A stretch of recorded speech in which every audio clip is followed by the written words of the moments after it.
two panels have been a great opportunity to get together the US view and the Spanish view, or the European view, regarding the globalization of business education.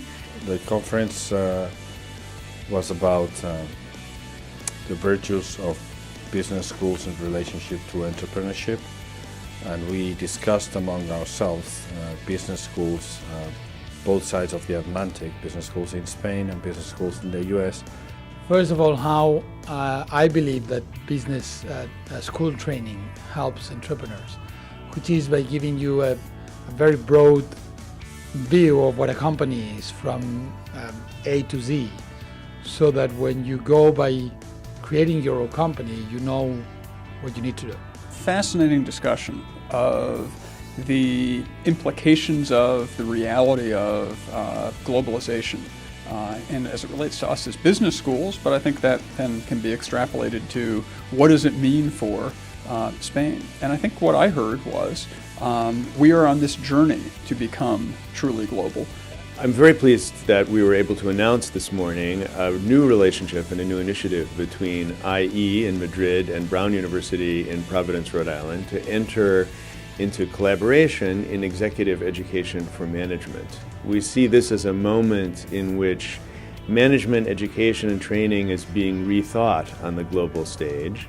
I think that everybody around the world in its own DNA have the gene of entrepreneur.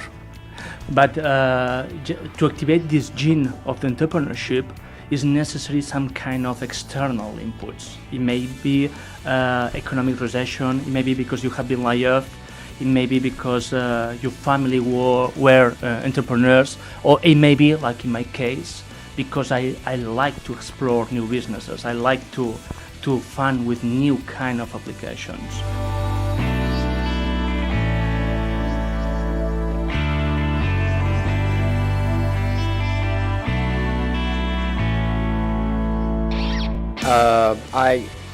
The meeting was designed to look at, in particular, the Spanish business schools, of which I attended. I attended the ESE in Barcelona, and to consider those schools in terms of the globalization that we're seeing more and more of, and trying to discuss and understand how these business schools can become and continue to be leaders as global business schools. We had a discussion on globalization and specifically for the business school world.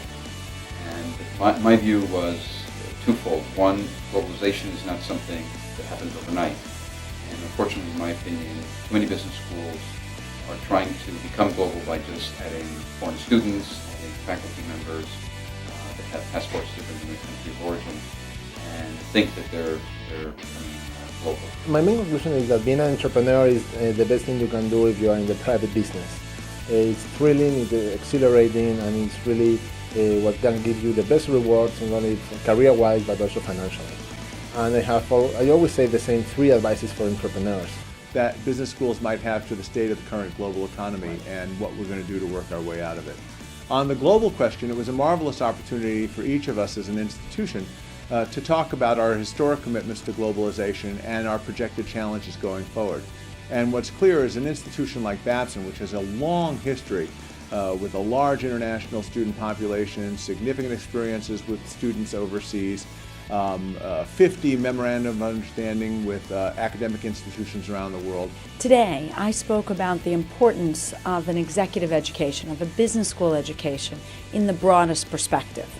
The importance of having that education be focused on general management issues, with the student having the ability to run a wide variety of companies, not to be focused on any one industry or any one specialty, ability to understand each aspects of a company, from finance to marketing to human resources to motivating key talent at the company.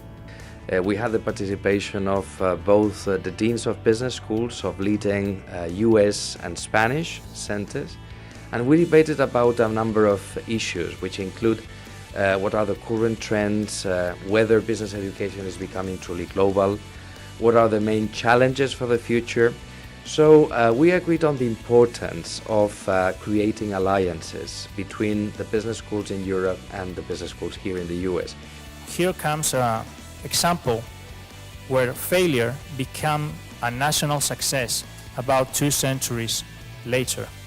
I know 2 centuries is probably too much time for a business plan, but anyway, I think that it's worth trying to do businesses no matter where. And I would like to say that Andres has told us that people like Spain, we know it very well, and as we can see here today, in Spain you have some of the most outstanding business schools in the world.